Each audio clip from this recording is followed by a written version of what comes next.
You're listening to the Evidence of Alignment podcast, dedicated to witnessing the changes that alignment brings to one's life when we choose heart over hustle, honor our inner guidance, and fearlessly express our special gifts and unique service. From corporate leaders turned healers to artists serving their communities, each guest is proof that our natural, authentic self is our greatest contribution. We are the truth. We are one. Now, we dive into the messy, beautiful journey of leaving the familiar, trusting that inner voice, and turning our gifts into service. It's time to align.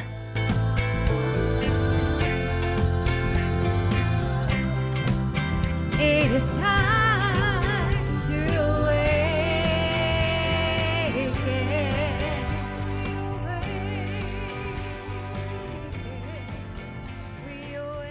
Welcome. It is my pleasure to be launching this very first episode with an inspiring fellow Qigong teacher.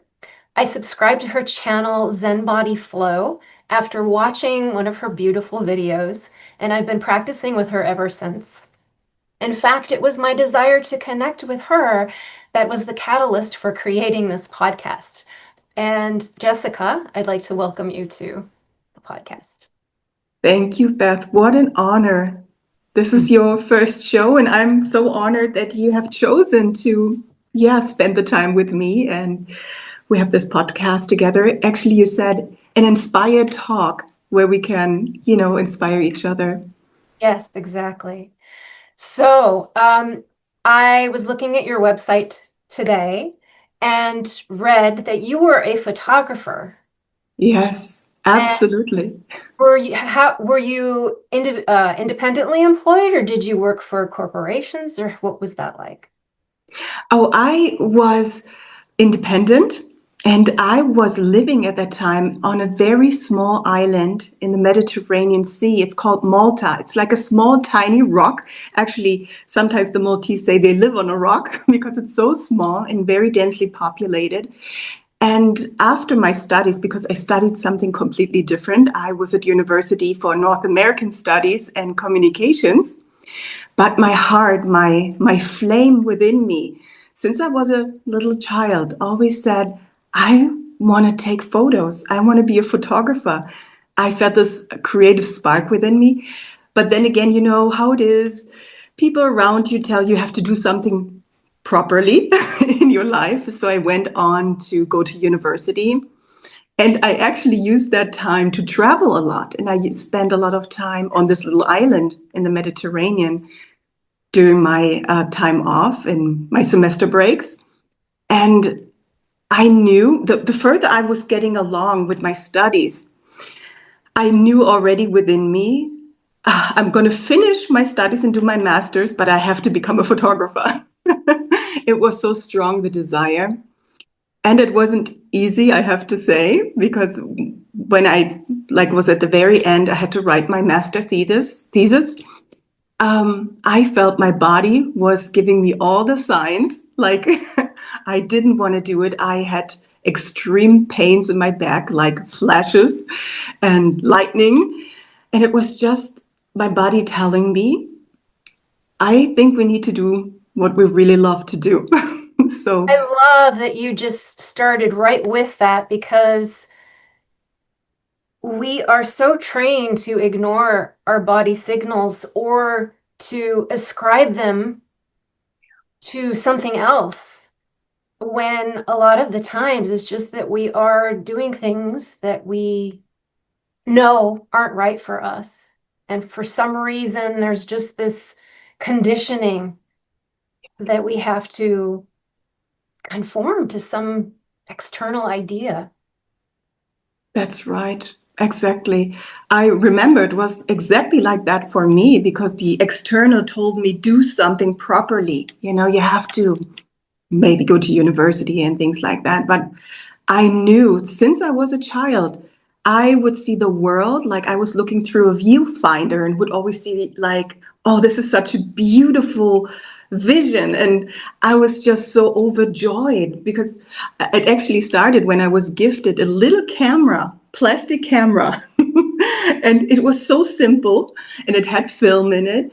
And just looking through it and seeing the world through this viewfinder, just it done something to me. And then, you know, they were beautiful, those photos. And people told me, oh, you really know how to take photos, but you cannot earn any money from that. How can you make money from that? And that's like the conditioning we get. And we have to become something and we have to kind of go into a specific role sometimes. Although I have to add, my parents were very open-minded. They said it's always important to do your school. That's where they were very adamant about. But they left me kind of alone to explore what I wanted to do. And then they eventually also supported me to go that route of becoming a photographer and moving to a tiny island in the Mediterranean. Wow. And it's wonderful that you had this knowing from Yeah. such a young age. I mean, it's really a gift when you know exactly, and it's so strong that you can follow it regardless of all that external noise. Yeah. Okay. So then there was this big shift for you. Describe how that came about. Oh, there was a huge shift. I maybe have to take a step back and say that even becoming a photographer wasn't easy Mm. because I was on a small, very culturally very, how can I say? Um, oh, now I'm missing the right word. Okay, take your time. That's the other thing I wanted to say is that I really want to honor spaces in Yeah, these conversations, and podcasts often are all about the noise and just constant speaking. Feel yeah, free to breathe and take space. yeah. That's so great. Thank you. That's what I need, a breath, and connect to what I wanted to say. So I'm just gonna. Perfect. And this is something that then the audience can join in. Yeah. Oh, that's wonderful. Yeah, so that little island was kind of a traditional island with gender roles pretty much assigned. And as a blonde woman from Germany, and wanted to be a photographer in a kind of a field, it was like male dominated. There wasn't really any female photographers at that time. And the style I was photographing was very modern too. So people again over there in Malta told me, but people here like traditional photos. And I was like a more photojournalist at that time, so that kind of style. And they said, we don't know if somebody likes your photos, if you will find clients over here. And I was like, actually, I just need a tiny piece of that cake and I will be fine. I don't need to please everyone. And then it took 3 years to build my business. And in those times, it was hard times because there wasn't enough money coming in. Sometimes I was kind of dependent also. And there was almost a breaking point where I said, maybe I give up what I really want to do, because you start to have those voices again in your mind. This is not going to work out. And then my dad said something to me, and that changed everything for me. He said, Jessica, keep on going. If that's what you really love to do, the moment will come. You will have a breakthrough. And Beth, it didn't take so much longer after that. I cannot tell you how much more longer it took, but for me, in retrospect, the moment came. And I can only say it's a beautiful synchronicity sometimes how things work out, because I found this one couple that loved my work and they recommended me to their friends and to the family. And then it just began rolling, the whole thing. And yeah. And then when I had built up like a very solid business, now we're coming to that point of change again.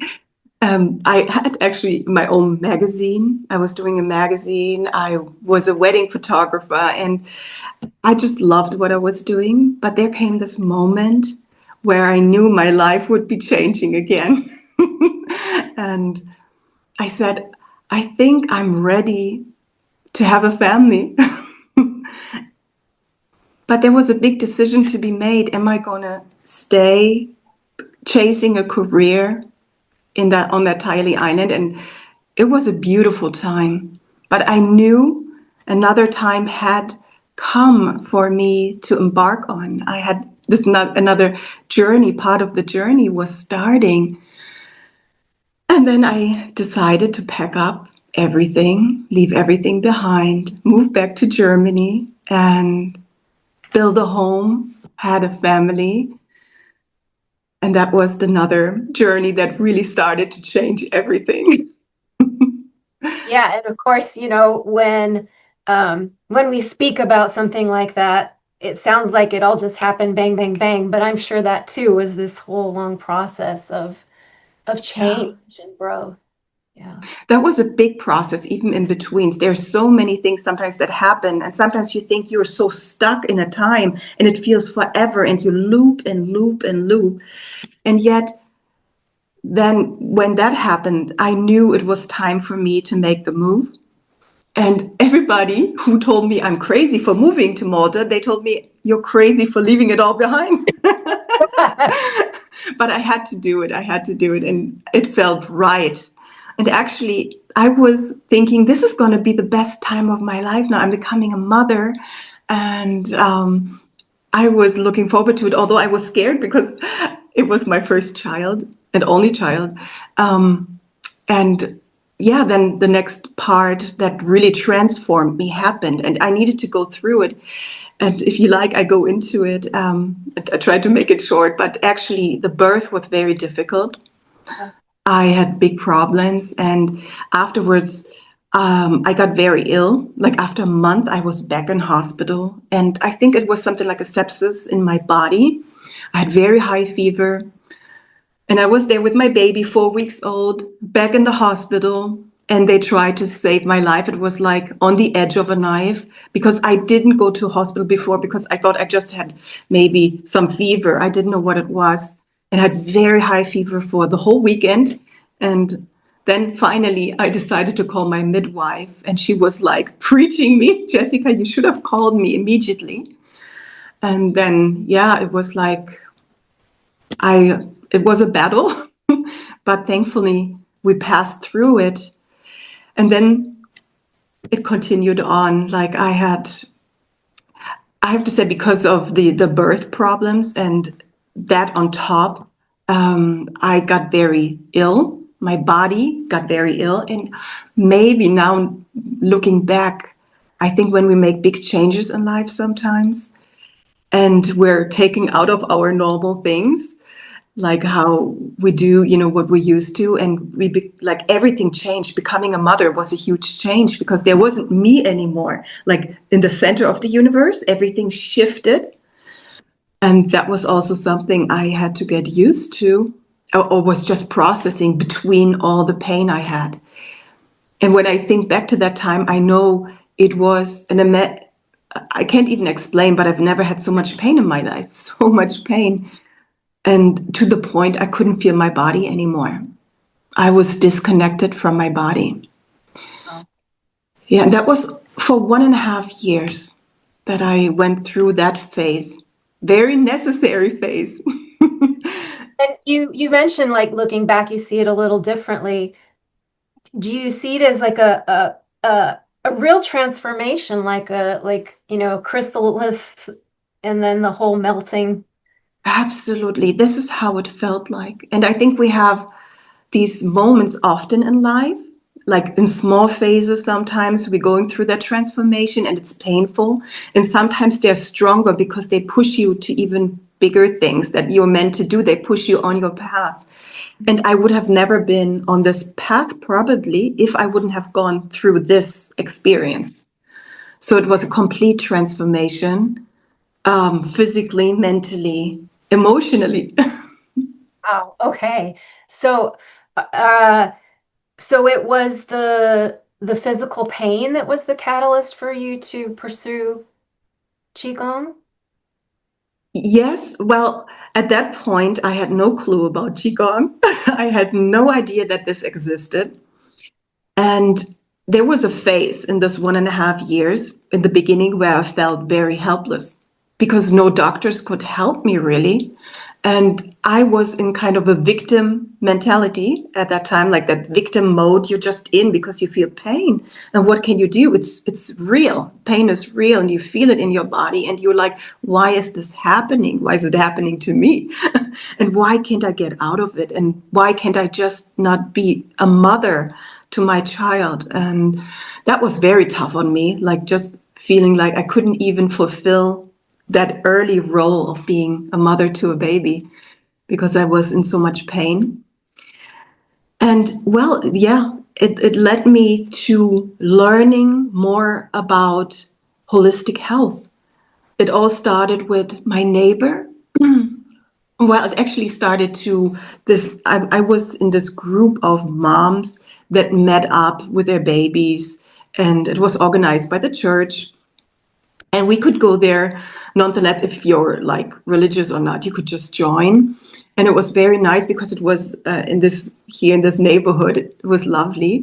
And I was constantly sick. There would be be a baby with a runny nose, and I would get like high fever immediately. It was totally crazy. And the one who was leading this group, she told me about this herb. And she said, why don't you try it? And that was the first time I heard about natural remedies. And I'm speaking now 12 years ago. By now, I think we're moved so much further. And I tried this herb, and immediately I felt like my body was responding to it so well. And from that little moment, I felt like, oh, there's hope. There's something helping me. Then somebody else came in my life, my neighbor, and she told me about a doctor that is more holistic. And she recommended to go there, and then he could help me and I could change. And then, it was like snowballing. More and more things came into my life because I was open to it, open to receive. And yeah, from there, I kind of started to heal my body on a physical level. And when I was ready for the next part, then Qigong came into my life. And I could see the bigger picture and everything. And that was 2020 in January, just before the craziness started. And I'm so glad I discovered it. Wow. Okay. So as you're going through all these changes, and it sounds like you were open, so there wasn't so much fear, and yet you were still in a big transition. Were you experiencing fear as well, or was it pretty much maybe just more curiosity and wanting to feel different? It is so funny or interesting that you mentioned fear. There was this one moment, I think that was the catalyst. And it was like, even my family, it was very hard for them to deal with somebody who's always so ill and couldn't like contribute in a way. And it was like, Jessica, you're not the person you used to be. And that really hit me hard. And I was like, either I'm going to die now and just give up, or I'm going to pull, like, I felt like this last spark within me. And that was, I think, that fear, but that transformed into giving me that power to just continue on. And then I was just open to receive. And I think every time we're ready to make a change or to try something, it is like we are being blessed with miracles. And this is how I felt, like I was blessed with miracles, because then it started to pour in, and it just came to me. And obviously because I was open and just ready to receive. Mm. Yeah, so there's a real process of losing identity. You have to be willing to go through that kind of horrible process of losing everything you think you are to become something new. So yeah, I love that you brought that up, and it's really beautiful. Yeah. Now that you mention it, there was a time where I actually didn't know who I was anymore. I was like asking, who am I? Who am I? But that was already after my physical healing, and I started to heal my inner self. And that was the moment. Sometimes you probably have been also through the dark night of the soul or something like that. Several. Yes. that there were moments I actually wondered, who am I? And from that, and Qigong will also say that to turn the light around. That just came to my mind, just to bring that light back and to have it spark your heart again, and to know I am, just I am.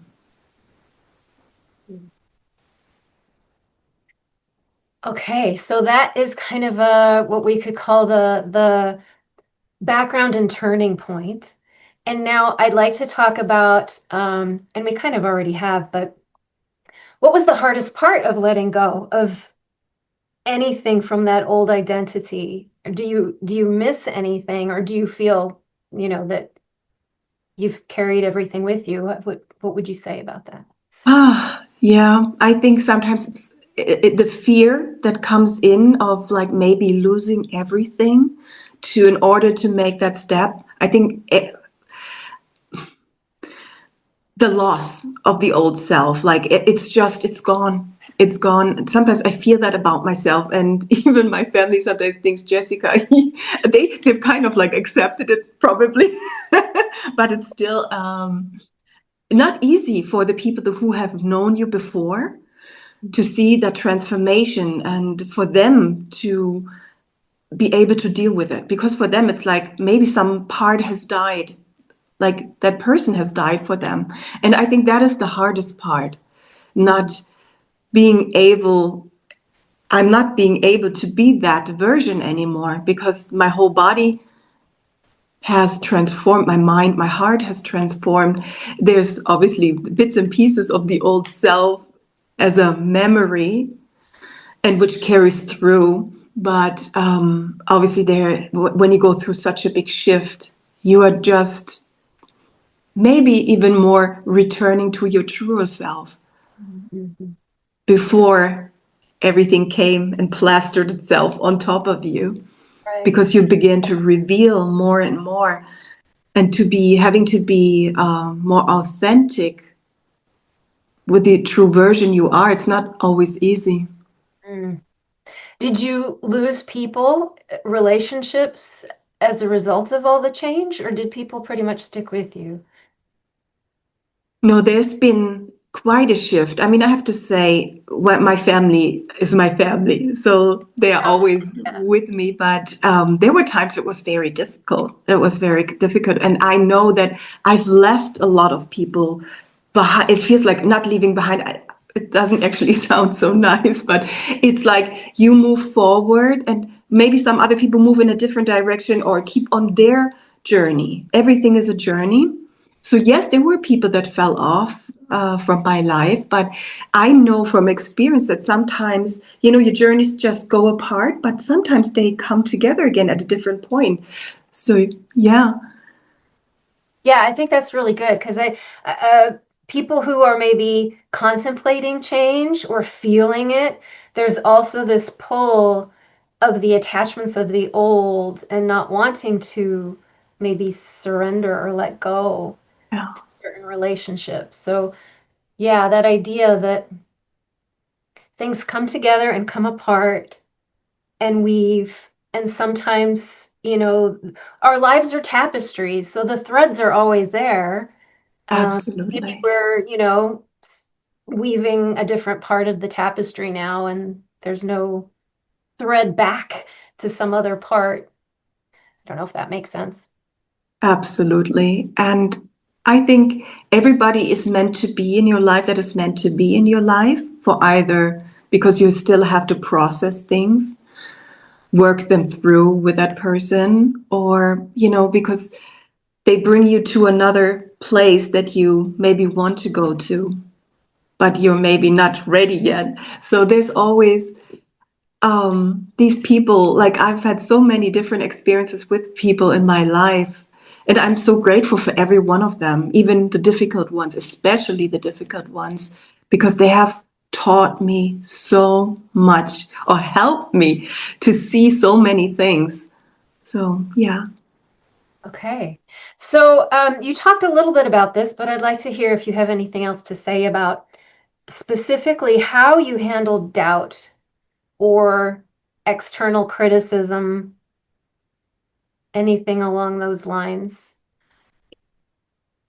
I think we all have this self-doubt coming up, especially when we're just facing big changes in life and we have to make a decision. I know that from my own experience, and I cannot say that I'm always overcoming my self-doubt. It's getting easier. But yes, I think what helped me so much is like to connect with my gut feeling. In Qigong, we nurture and strengthen we call it the lower dantian, the elixir field for vitality. And that is like the part where we sense so much before our brain can even comprehend. We already know. We have that sense feeling here in our belly. And Qigong has helped me to strengthen that, to have that power and vitality, but also this third sense, maybe you could say. And then obviously our heart, our middle dantian, because our heart just tells us everything. Our heart is like a North Star that guides us. And before, like when I was young, I knew already there was this flame within me, in my heart. I had to be a photographer. And there was no other way than going through it and having to face all the things that I had to go through in order to become a photographer. There was this flame, which really helped me. And obviously our upper dantian, that is the wisdom we just gain within our lifetime. And when we begin to balance all three dantian, these elixir fields, then we feel more empowered in doing what we really want to do. And it's a process. Everything is a process. And if you're not ready at that time to make that change, and you're doubting yourself, give yourself the space, the breath you need to go through it, and just be kind to yourself. Big one. So I love that you brought that in. Your answer brought everything back into Qigong as a tool that is Yeah. available to help people realign those centers and Yeah. strengthen them, and regardless of whatever stage you're at in life, whether you're content where you are at the moment, or if you're, kind of in a state of confusion, or if you actually know where you want to go and which direction. Okay, let's talk more about sharing your gifts. So, do you want to share a little more about how the Qigong voyage started and what happened as a result? Yes, so 2020 came along in January, and I had this voice in my ear that told me, go and check out Qigong. And that little voice came from a time when my mother was actually going through a health crisis, and she went to a wellness center, and they taught them to do qigong. And my mom is usually not so much into these things, but she said, like, Jessica, that is the best thing I've ever done. But I have to say that was like 4 years before that voice came back into my ear. And in January 2020, it was so strong. I went on the internet, I went on YouTube, I typed in qigong, and then bloop, my teacher, Marissa Cranfield, came up from Yochi. And I done one of her flows, and I was lit up. I was so, I don't know, I felt it in my body, but it wasn't only in my body, I felt it in my spirit. I said, this is the strangest thing I've ever done, but it's like I'm floating on air. That's how I felt.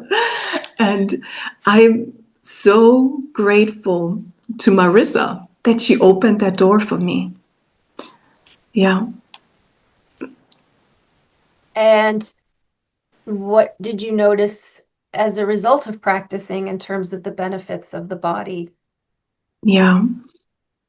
So what I've come to experience is that Qigong isn't just movement.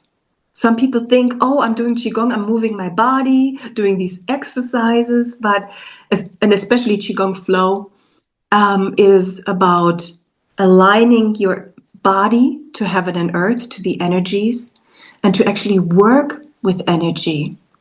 And to transform your own energy from one state of being into another state of being. For example, let's say you haven't had a good day and you feel like really blah. And I don't know, something happened to you. Your mind is full of thoughts. Our mind and body are connected. So when our mind is really tense and we have all these thoughts, we feel it eventually in our body because the body tenses up and creates blockages when energy cannot flow anymore. And then eventually we don't feel good at all anymore, even in our body. And so what Qigong really does is like we learn to, when we're in that state, in one state of energy, we can completely transmute it and refine that energy by going through different phases. And this is where Marissa done such an amazing job of making this understandable for the Westerner, because she came up with the 6 phases of Qigong flow, where you first of all attune to the energies, just attune to heaven and earth, go into Wuji posture and align the body and your mind, just be present again. And then from presence, we come into movement and we begin to move our body with intention. And the next phase from attune is purge. And you begin to purge your body on a physical level, but also on an emotion, energetic level. And I really like that part, because who doesn't have stuff to purge? We all have stuff to purge, just stuck energy. And then we come into the next phase where we tonify the energy. Tonification is like where we really strengthen the energy, especially our kidney energy, which is connected to our life force energy. And from there, we come into the grow phase. So now we have good energy that we can begin to grow and make it strong. And from the strong energy, we begin to circulate. That's the next phase, circulation flow, where we have this refined energy. And now you're circulating it through the meridians, through the energy pathways, through the body. And it just feels so harmonic to do these movements. It's like you're bringing your body, the physical body, and your energetic body or your spirit together. You unify it. And in the end, that's the 6th phase. You integrate everything you've done with the integration flows. And afterwards, you just feel you shifted. You shifted actually your timeline. You're like on a higher timeline because you shifted your energetic and emotional body as well as your physical body. The word that comes to mind as you were speaking is just this whole alchemical process. It's like the art of alchemy through presence and movement. Yeah. Qigong is energy alchemy. And that's what we learn in the Yogi system, is to transform the energy, to alchemize the energy. Okay, there you go. Yeah. Okay. Wow, that's very inspiring. So, has your definition of success changed over time? Or you could also answer this as, what would you describe as success? Oh, yeah. It definitely has changed. It has changed because my old self, that old version that wanted to be a photographer and was there was this time I really wanted it so bad. And it took those 3 years to build up the business. And I remember sweat, blood, and tears it took. Oh gosh. It was such a hard time. But I wanted it so bad, like I needed strength for it. I need to really pull through it. And I must achieve success in order for me to be who I thought I was, a photographer. And when I had achieved that, I felt like, wow, now I am this whatever. And I have to laugh about myself because I'm just being reminded of what success actually meant for me back then, of like having enough clients, of being recognized, of having a magazine and all this. It's like kind of like you define yourself over your achievement. And this has shifted now completely. I wouldn't say completely, but definitely success is for me to live what I can live, like what I came here to do. And that is just, oh, if I'm saying it now, I have to smile, just to be who I am. And that is the most beautiful thing. And if it can support me to live on this earth plane, because we all need to make an income, then that is the greatest gift I could ever ask for and receive for. But my primary thing is that to succeed is to actually be on the path and actually be able to follow it and keep on going in that direction. Okay, that's pretty much the whole idea or concept behind this podcast is mm,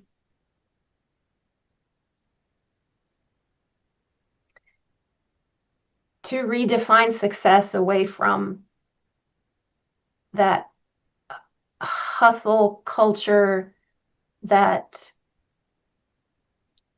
external validation, all of that, back to who am I? What you were asking very early on in your journey, and what do I love? What do I want to follow? Even if that's just being and not doing, which I love about Qigong as well. And I want to mention just the pace of it and the fact that everything or almost everything is like on speed in the world around us, right?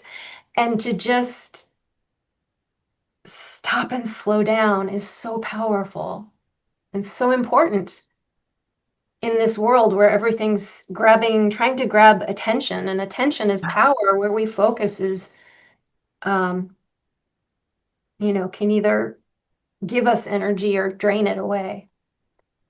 So, what do you think is the most rewarding thing about this whole path change for you from, from photography to parenthood to Qigong?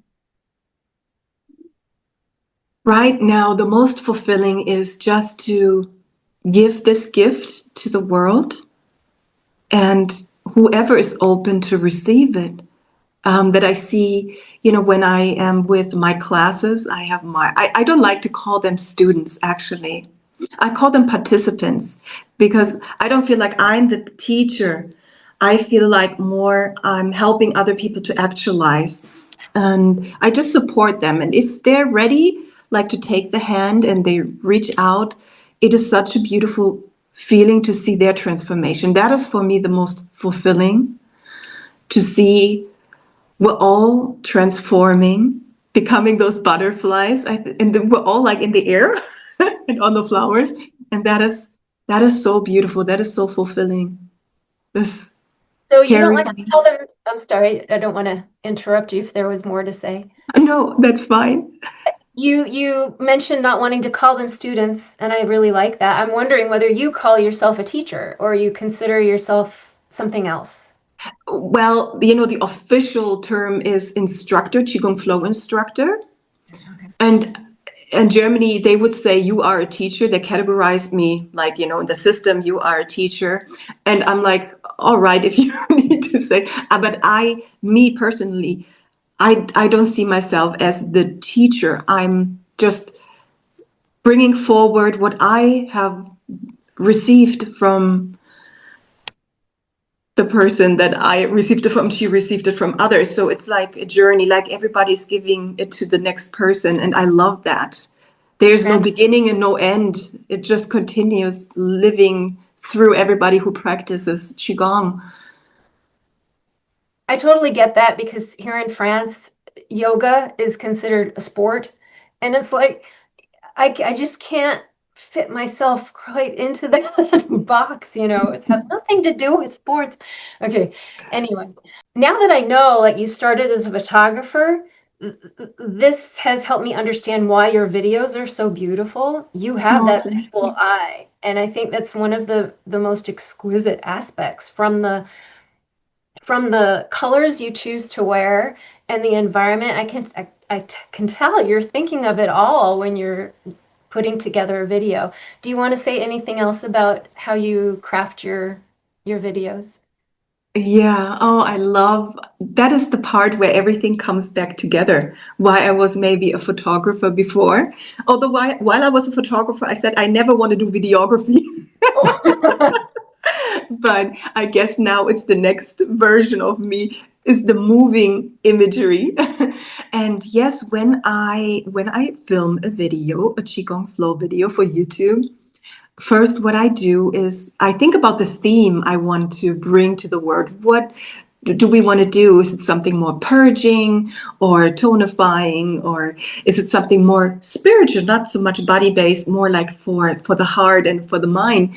And then I would look for a place that like somewhere outside because I love nature. That is like my place. Nature is I just love it so much. And I go on bike rides a lot with my bicycle. And then I come across these beautiful places and I say, oh, I have to go to this place next time. And if it fits with the theme, then I look for the clothing, what I could wear. And then I go and film and yeah, cut it all together. I know that that whole process is it takes a lot of time and energy, and it's slow going, and people Yes. see the end result, and it just seems like it's just a one and done deal, but it really does take a lot of effort and energy, and I want to acknowledge that. Uh, Thank you. I think a lot of people don't appreciate how hard it can be to do. I want to talk a little more about discovering inner guidance and how you would maybe, you kind of touched on this already in terms of people aligning with the energy centers. Um, do you have any other advice for people who are wanting to align and just don't know where to start? Well, start very easy without making like being too concerned about it. If you just be present and with the intention, I would like to practice. And then it's something that grows because you begin to understand and understand more and more what this is all about. Even for me, it was a long process.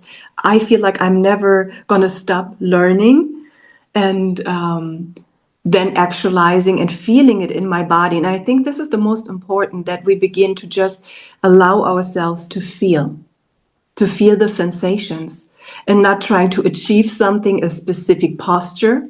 That maybe it's more, when you think about yoga, some people give up on yoga because they might not be so stretchy or, their leg doesn't go up high. Qigong is so easy and accessible to everyone, even to people in wheelchairs. We had one in our class that graduated too from the Yogi program that was in a wheelchair, and she's helping now a lot of people who cannot walk, and I think that is beautiful. So you don't have to do anything specific, actually. It's just be present and have the intention that you want to experience maybe your own body. Oh, let's talk about, because I know that Marissa would be one of your inspirations, but are there other people who or teachers who have really influenced you or that inspire you? There are quite a few teachers that I observe and I say, wow, I really love what they do. But my biggest, I would say the biggest inspiration is Marissa because she got me on the road, and I knew when I connected with her, our energies were completely aligned. And I felt like this is the person that I want to go on the journey with. That was, and so I'm not jumping to a lot of different teachers because the system that she has is so all encompassing, like it's so grand that I want to master that before I'm going on the next journey again. And I think once you have found this person you align with, it is so much easier to practice.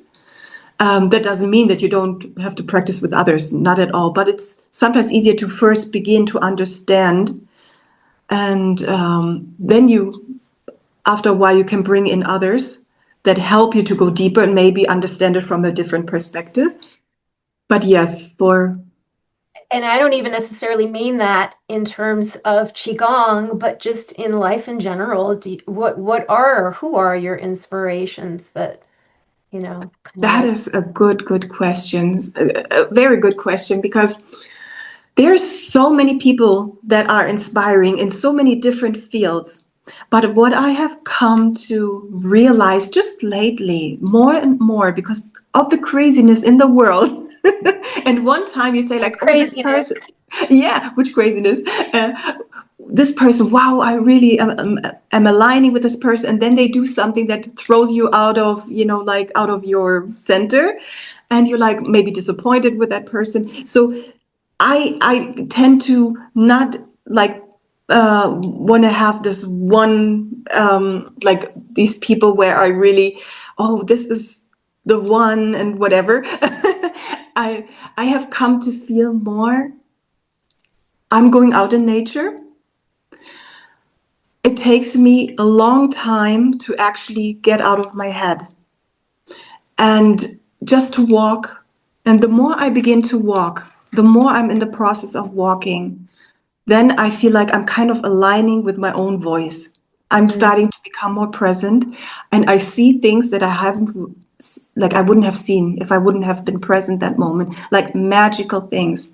So I come to realize more and more it's the things in your everyday life that inspire me nowadays, even conversations with everyday people. This morning with my friend, who she was in a car accident and she needed some help, and I went over there and we just had a beautiful conversation, and we came to these, like she was telling me things and I was telling her things, and it was just so beautiful. And this is what like what I'm processing right now when I think about inspiration and inspirational voices, or when it comes to online voices. Sometimes, right now it inspires me just to see a video of a random person. Maybe it's a guy that just was on his way to work, but then this cat came up, like this little kitten. And you see this little storyline of this person, like not even knowing what am I going to do with this kitten. I'm not a cat person, but the universal cat distribution system gifted him this cat. And then you see this process of this guy who maybe just had other things to do, but he was touched in his heart and in his soul, and he took in this kitten and is raising it, taking care of it. And I find this humanity, the spark of humanity, which is, I think, amidst all this, what is going on, that this is growing again. These stories of everyday people, this is inspiring to me, connecting to our humanity again. Very good. What does it mean to be aligned? Yeah, to be aligned is to actually feel into yourself and follow what your heart tells you, and to live, to just live and be. Not having to do, but to be the love, to be the light. And if I could like reiterate a little bit, a lot of people wonder, what is my mission to do on this planet? Why am I here? And maybe there's people who don't have that spark that I had with something that sparks the interest, and they always wonder, what can I do? But the mere fact to be here at this time and maybe have gone through a dark night of the soul, having been or going through a transformation, is all you need to be. And then if there comes this moment and you feel like, wow, this is like setting me on fire, or this is like I'm passionate about that, to follow that calling, then yeah, go for it. Okay, and so how can people find you or learn more about you? You can share your website and anything else that you'd like them to know. Thank you, Beth. Yes, you can find me on Zen Body Flow. zenbodyflow.com. That's my website, or on Zen Body Flow Qigong on YouTube. And I have a small YouTube channel. And yeah, you can do some practices with me if you enjoy that. And just if you never experienced Qigong, maybe you would just give it a go.